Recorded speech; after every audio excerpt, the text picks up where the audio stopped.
이슈앤 상식 8호로 시작하도록 하겠습니다. 먼저 칼럼입니다.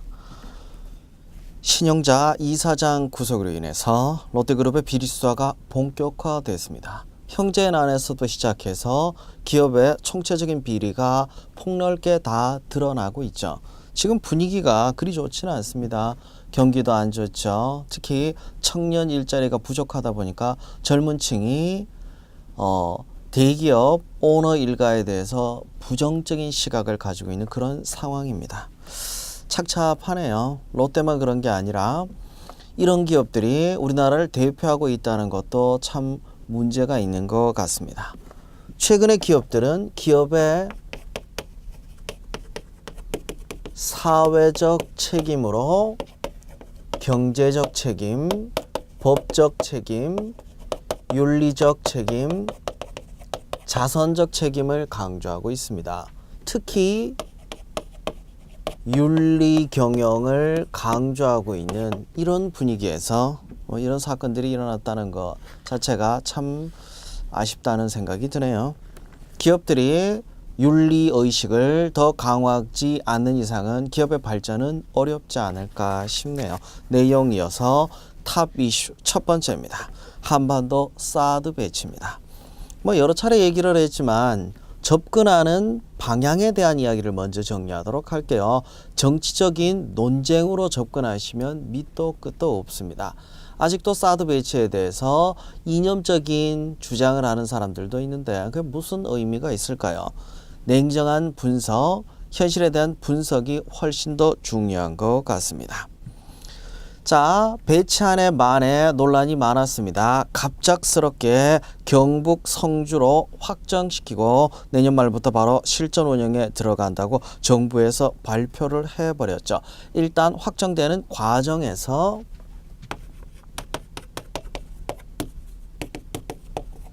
국민적 합의는 아니라 하더라도 논의가 있었어야 되지 않을까요?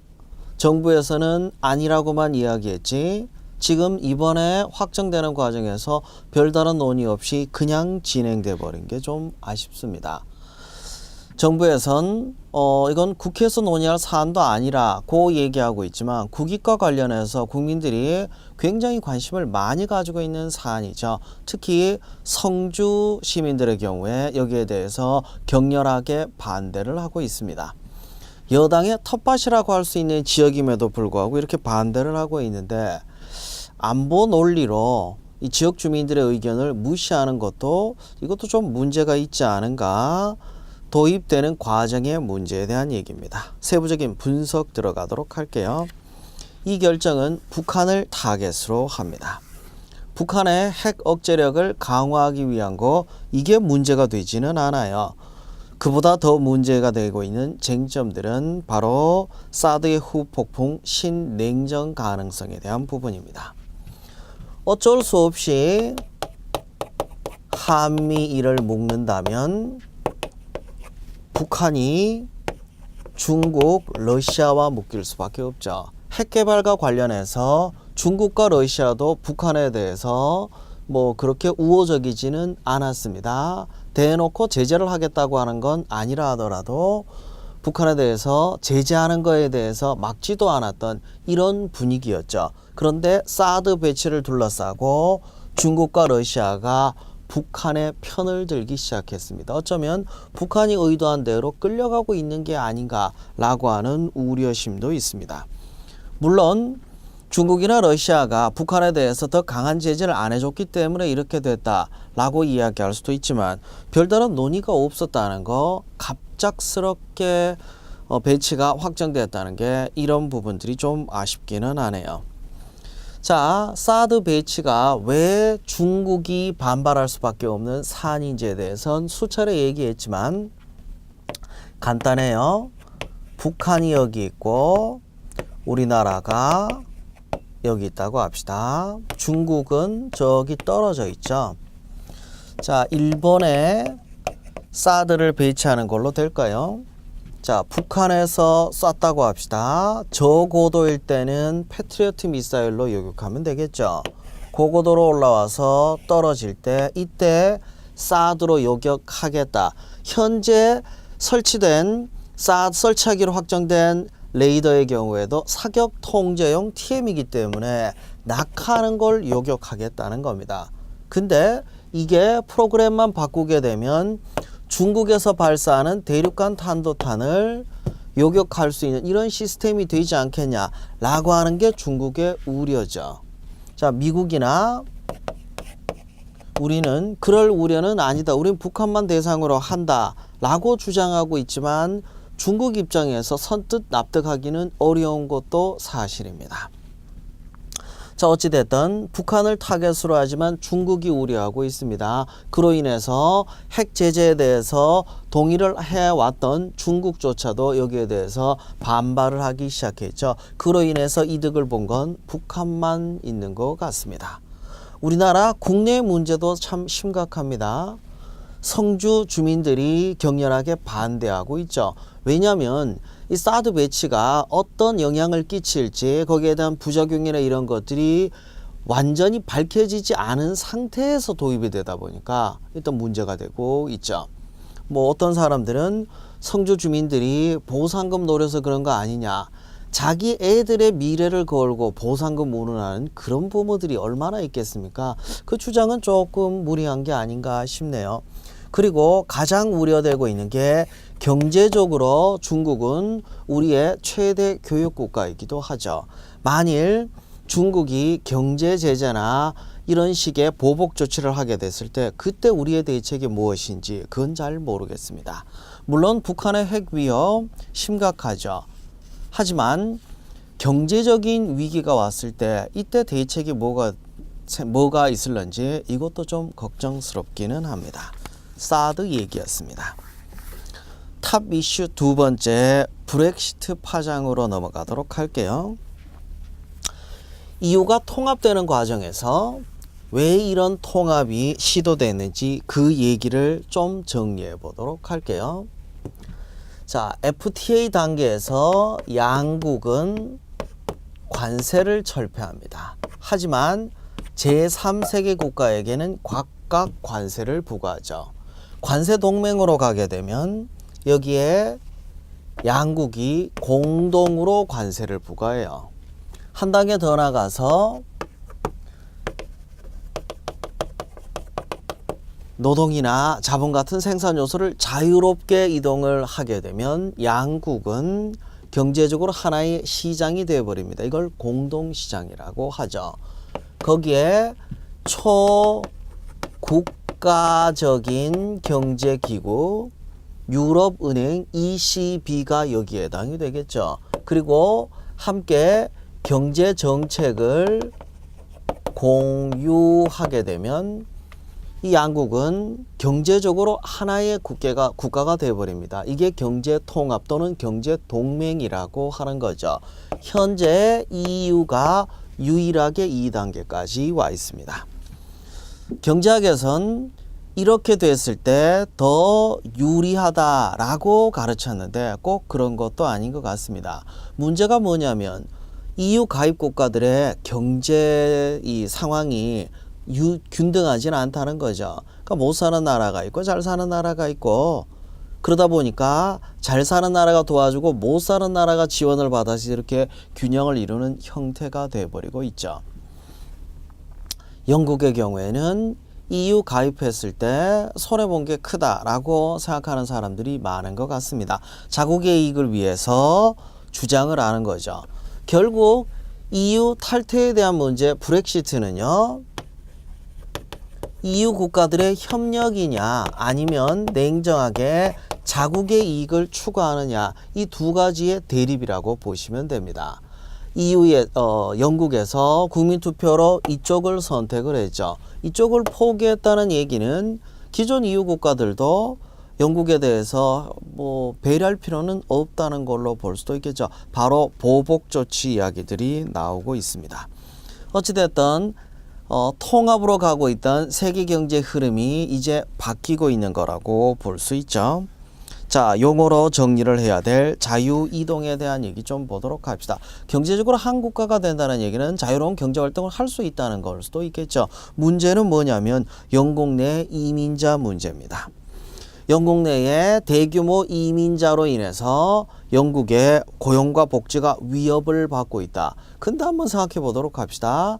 많은 이민자들이 왔을 때 이들이 이 영국의 부족한 노동력을 보충해주는 역할을 하겠죠. 문제는 뭐냐면 이렇게 경제 교류가 더 활발해졌을 때 그 피해는 항상 저소득층에게 갑니다. 이 저소득층의 지지를 끌어내기 위해서 정치적으로 악용된 부분들도 있겠죠. 종합적으로 그리고 장기적으로 봤어야 되는데 그러지 못한 게 좀 아쉽기도 합니다. 자, 국민투표 이전에 여론조사에서는 당연히 EU 탈퇴까지 가지 않을 거라고 생각했는데 그 반전이 있었습니다. EU 탈퇴로 가는 과정에서 연령별, 세대별 편차가 굉장히 커져 버렸죠. 나이 든 세대는 대영 제국의 영광을 기억하고 있는 것 같습니다. EU 탈퇴를 주장하고 있는 반면 젊은 세대들은 EU 잔류를 주장하고 있었죠. 이번 투표로 인해서 이 양 세대 간의 갈등이 더 첨예하게 대립하게 되어버린 것 같습니다. 거기에 대해서 영국의 젊은 층들도 실망하고 그리고 EU 국가들, 다른 국가들도 많이 실망을 하게 되죠. 앞으로 재투표를 하게 될는지 아니면 어떤 식으로 갈는지 그 부분은 확정된 건 없습니다. 하지만 많은 혼란들이 있지 않을까라는 생각이 드네요. 자, 각종 영향들, 어떤 영향들이 있는지 좀 보도록 할게요. 일단 당장 영국은 불리할 수밖에 없습니다. 왜 그러냐면 그 여파로 인해서 어떻게 됩니까? 파운드화의 가치가 더 많이 떨어지게 되죠. 그러면 영국의 파운드화의 가치가 떨어지게 되면 당연히 물가는 더 오르게 되는 거죠. 그런 부작용이 발생될 수 있습니다. 그러면 누가 더 힘들겠습니까? 영국의 저소득층이 더 힘들어지게 돼요. 물가가 뛰게 되면 당연히 못 사는 사람들이 힘들지 잘 사는 사람들이 힘든 건 아닙니다. 우리 경제에는 어떤 영향을 끼칠 것인가? 대부분의 전문가들은 제한적일 거라고 보고 있습니다. 하지만 국제금융시장의 변동성이 확대됨으로 인해서 다시 말해서 이 국제적으로 자금이 어디로 갈지 모른다는 거예요. 브렉시트로 인해서 불안해지다 보니까 더 안전한 자산을 쫓아서 움직일 수도 있습니다. 우리나라가 확실하게 안정적인 시장이라고 볼 수 있을까요? 그건 좀 부족하지 않을까? 안정성을 쫓아서 간다면 우리나라에서도 투자된 자금들이 빠져나갈 이럴 우려들도 있습니다. 그 여파에 대해서 계속해서 고민을 하고 대비하는 수밖에 없을 것 같네요. 그 정도 내용으로 넘어가도록 할게요. 자, 벌써 하반기로 넘어가고 있네요. 2016년 하반기 경제정책이 확정 발표됐습니다. 세부적으로 어떤 내용들이 있는지 하반기 경제정책 방향에 대한 얘기 좀 보도록 할게요. 경제활력을 제고하고 민생을 안정화시키는 그 이외에도 구조개혁을 가속화한다고 합니다. 리스크 관리의 강화 뭐 이런 부분들도 있기는 한데 전체적으로 볼 때는 이 시장이 불안하다 보니까 안정을 찾아가겠다. 이건 뭐 당연한 얘기겠죠. 이제 세부적으로 봤을 땐 여러분의 입장을 많이 반영하셔야 될 것 같습니다. 어떤 기준으로 봐야 될까요? 이제 취업을 준비하고 있는 사람들 입장에선 당연히 청년 지원에 대한 부분들이 필요할 겁니다. 여러 가지 대책들이 나오고 있기는 한데 참 아쉬운 부분이 뭐냐면 기업에 대해서도 고용을 늘리면 지원을 하겠다. 이런 부분들이 뭐 강화된 거는 아닌 게 좀 아쉬운 것 같습니다. 무엇보다도 지금의 청년층에게는 일자리가 절실하죠. 그 어떤 대책보다 좋은 대책이 바로 일자리를 만드는 것인 것 같습니다. 뭐 경기 전망도 그렇고 대폭적으로 일자리가 늘어날 것 같지는 않습니다. 또 암울한 하반기가 되지 않을까 우려가 되네요. 내용 이어가도록 할게요. 자, 신문 10답으로 나와 있는 하반기 경제정책의 방향에 대한 부분 몇 가지만 보도록 할게요. 왜 이 부분에 대해서 따로 말씀드리냐면 이거 어디 써먹기에 딱 좋습니까? 면접용 아니에요. 따끈따끈한 경제 현황에 대해서 간략하게 나와 있는 의미 있는 내용들 좀 보도록 할게요. 브렉시트에 대한 내용입니다. 깔끔하네요. 자, 깔끔하게 경제 전망이나 이런 거에 대해서 답변할 때 참 좋은 방법 중에 하나가 기간을 나누는 거죠. 단기, 중기, 장기, 또는 뭐 그냥 딱 나눠서 단기적으로, 중장기적으로 이렇게 나누어서 말을 하면 내용이 뭐든 간 깔끔하게 전달이 되기 때문입니다. 일자리를 만드는 게 아니라 주요 내용, 일자리를 지키는 핵심적인 게 담겨 있습니다. 보수적으로 갈 수밖에 없는 상황입니다. 자, 그리고 나머지 세부적인 소비자라면 누구나 관심을 가졌던 에너지 소비효율 1등급 가전제품에 대한 환급 부분입니다. 그런 부분에 대한 내용들 사회적으로 한참 이슈가 됐으니까 알아볼만 하겠죠. 나는 이 내용이 뭔지를 잘 모르겠다 라고 하는 분들도 있습니다. 그도 그럴 수밖에 없는 게 간략하게 정리했다고 했지 쉽게 정리했다는 얘기는 안 했죠. 간략할수록 내용이 어려울 수도 있습니다. 여러분들이 현재 경제 현황에 대해서 폭넓은 지식을 쌓기 위해서 많이 보는 게 있죠. 경제 뉴스입니다. 꾸준히 경제 뉴스를 보면서 그 토대를 다져왔을 때는 이 내용이 쉬울 수는 있겠죠. 아니면 어려울 수도 있습니다. 하반기 채용 시장도 힘들어질 수밖에 없겠죠. 이 상황에 여러분의 경쟁력이 경제 지식이라고 생각하시면 될 겁니다. 내용 이어가도록 할게요. 국민의당에 기대를 많이 했었죠. 제3당으로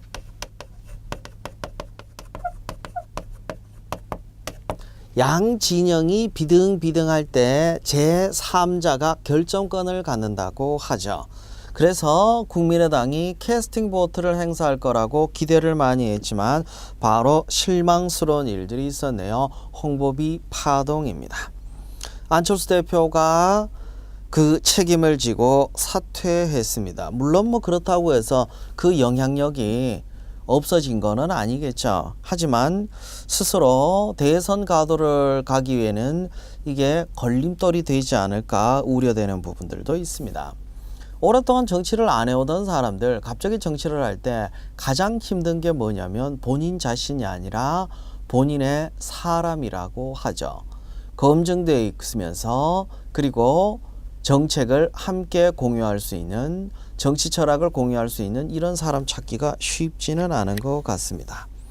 안철수 개인의 문제로 끝나는 게 아니라 국민들의 실망이 더 크다는 게 좀 아쉽네요. 내용 이어가도록 할게요. 자, 탈당을 할 때까지만 하더라도 새누리당 내에서는 절대 복당은 없다. 친박, 비박 간에 치열한 대립이 있었죠. 근데 결국 선거 끝나고 나니까 어쩔 수 없는 것 같습니다. 바로 복당 받아들이기로 했네요.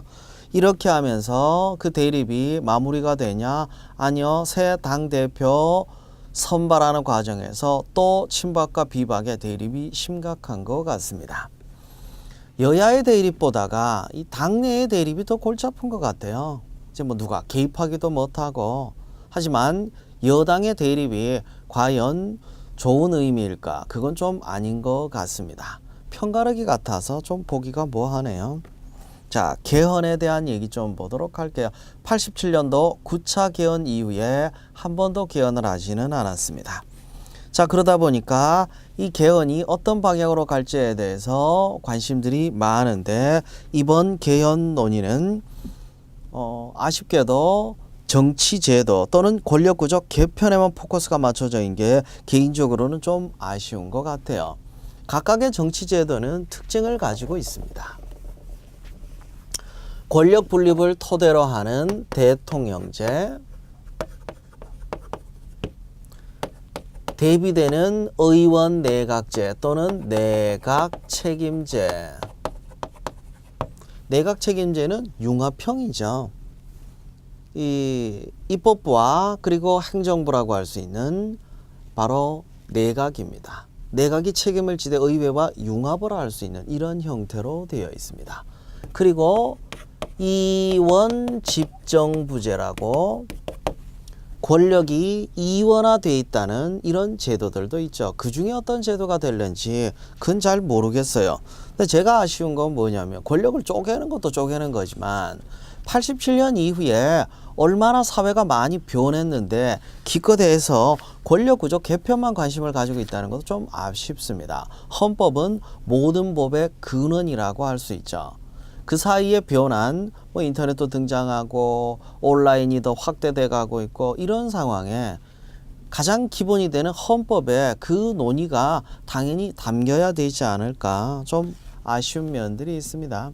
이 정치권에서는 또 소극적으로 나오고 있네요.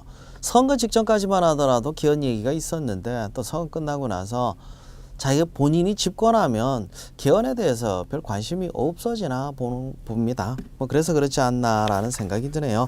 내용 이어가도록 할게요.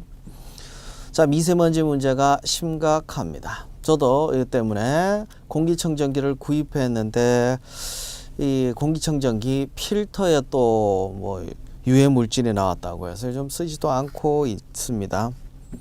무려 5조 원이나 되는 예산을 투입해서 노후된 경유차들 교체하겠다라고 하는데 쉽지는 않겠죠. 친환경 자동차의 경우에는 비용이 너무 과하게 들어가는 문제가 있습니다. 그리고 왜 경유차를 계속 쓰겠냐고요. 경제적으로 어려우니까 그런 것 뿐입니다.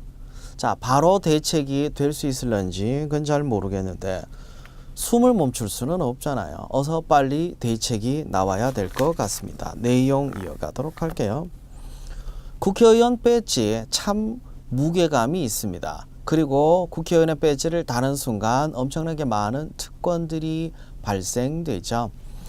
세부적인 것까지 다 포함하면 200여 가지가 넘는다고 그러는데 뭐 가장 대표적인 불체포 특권이라든지 이런 것들도 있겠지만 그 이외에 각종 수당들 엄청나게 많습니다. 선거 전에도 논의가 많았었죠.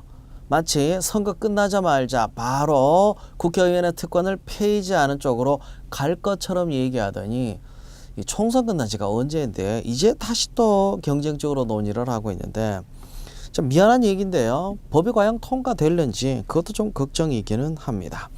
더 웃긴 건 뭐냐면 비리를 척결하기 위해서 도입한 김영란법에서 국회의원들이 제외됐다는 사실입니다. 이러면서 무슨 특권을 폐지하겠다고 하는지 그건 잘 모르겠네요. 자, 내용 이어서 한미 FTA에 대해서 미국 국제무역위원회에서 긍정적으로 평가한다.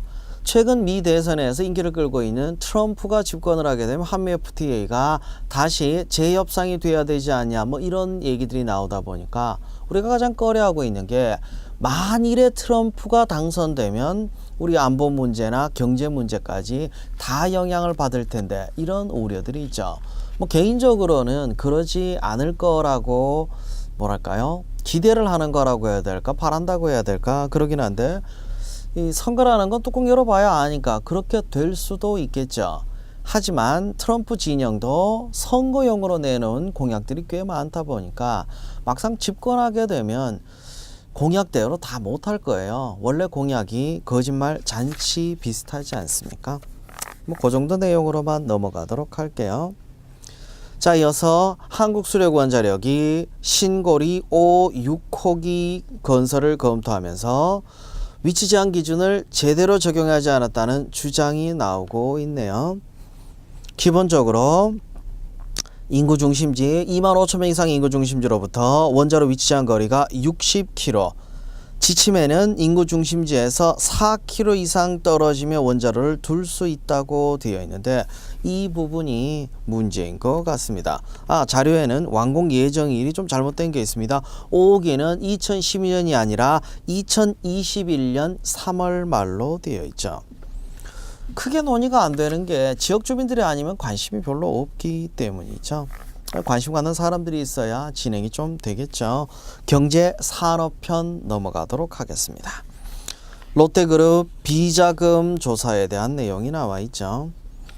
자, 기업 운영하는 데 있어서 비자금은 당연하다? 아니요. 과거에는 관행으로 넘어갔을지 모르지만 지금은 법으로 당연히 처벌을 받아야겠죠. 비자금 조성한 부분뿐만 아니라 국부 유출에 대한 논란도 과연 롯데가 우리 기업이냐 일본 기업이냐, 이미 여론은 롯데에 대해서 부정적으로 가고 있습니다. 이대로 가다가 롯데 3부자가 공멸할 수도 있습니다. 2세로 잘 넘어갈 수도 있겠지만 두 형제는 절대 양보할 생각은 없는 것 같아요. 그러기에는 기업의 규모가 너무 큰 것 같네요. 조금 더 지켜보도록 합시다. 자, 브렉시트로 인해서 세계 경제가 더 불확실해지고 있습니다. 불확실할 때 부채가 늘어나는 것은 굉장히 위험한 신호죠. 경제 세 주체 중에서 하나라도 덜하면 다행인데 가계, 기업, 정부 모두 빚더미에 안고 있습니다. 이 상황에서 브렉시트 이후에 또 다른 경제 여파를 줄 수 있는 이슈가 터지면 어떻게 대책을 세워야 될지 모르겠네요. 가계부채 최대 위험군은 40대 저소득층 자영업자라고 합니다. 우리 주변에서 흔히 볼 수 있는 가장들이 아닐까 싶네요. 불안한 것 같습니다. 내용 이어가도록 할게요. 코스닥 시장이 개설 20주년을 맞이했습니다. 헷갈려하는 거 좀 정리하도록 할게요. 거래소에서 정상적인 거래 시간 월요일에서 금요일 오전 9시에서 오후 3시, 뭐 최근에 30분 연장되기는 했지만 그 시간 내에 거래가 되는 것을 뭐라고 하냐면 장내 거래라고 해요. 나머지는 뭐냐? 장외 거래예요. 시장에서 거래가 안 되는 거라고 봐야겠죠. 장외 거래를 하려고 하면은 어디서 만나서 서로 사고 팔기도 뭐하고 제대로 거래가 잘 안 되겠죠. 그래서 벤처 기업들에게 운영 자금을 몰아주기 위해서 만든 게 코스닥 시장입니다. 코스닥도 장내가 아니에요. 얘는 장외 거래예요. 아니 계좌 만들고 뭐 증권사에서 계좌 만들어서 바로 거래할 수 있으면 똑같은 거 아니냐. 어찌됐든 거래소가 아니기 때문에 장외 거래로 분류가 됩니다. 하지만 안정적으로 운영이 되다 보니까 이제는 코스닥 시장이 뭐 그렇게까지 흔들린다고 볼 수는 없겠죠. 자, 미국의 나스닥을 따라해서 미국 나스닥만큼 엄청나게 성장을 할 거라고 기대하긴 했는데 생각보다 크게 많이 커지진 못한 것 같아요. 세계 주요 신시장 가운데서는 나스닥 다음으로 이 상장 기업들이 많다고 하는데, 근데 시장 개설 당시 비교했을 때 임직원의 규모 3.4배 늘었다고 하죠. 생각보다 많이 커지지는 못했던 것 같습니다. 더 많은 기업들이 혜택을 받아야 될 텐데 좀 쉽지는 않은 것 같습니다. 그만큼 시장의 규모가 더 커져야 될 테니까요. 코스피 시장, 거래소 시장을 코스피라고 하죠. 거래소를 코스피. 그래서 코스피 지수라고 하는 건 종합 주가 지수를 얘기합니다. 코스닥은 뭐 코스닥 지수라고 이야기를 하죠. G20 국가 중에서 11위 뒷걸음질 지고 있다고 합니다. 금융위기를 극복하고 시장이 안정화된다고 생각을 했는데 주식시장이 그러지 못하는 거 보면 아직 우리 시장이 그리 안정화된 건 아닌 것 같습니다. 자, 기업이 커지게 되면 혜택이 있을까요? 아니면 불리한 점이 있을까요? 중소기업이 커지게 되면 중견기업이, 중견기업이 커지게 되면 대기업이.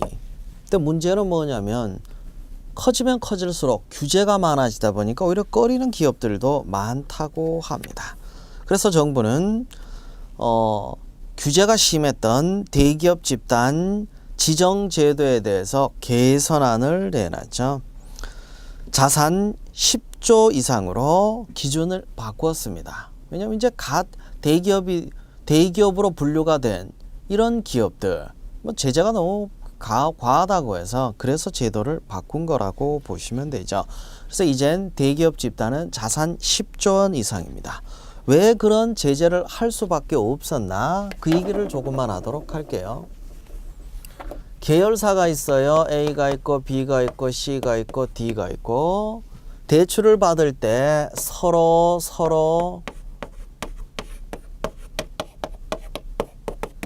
지급 보증을 하는 경우도 있었죠. 서로 출자하는, 이게 상호 출자라고 합니다.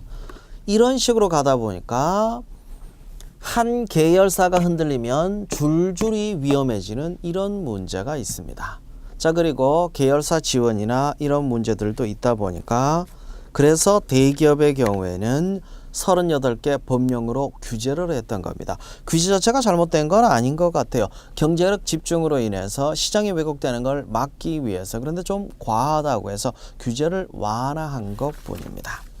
그 내용 정도 보도록 하시고요.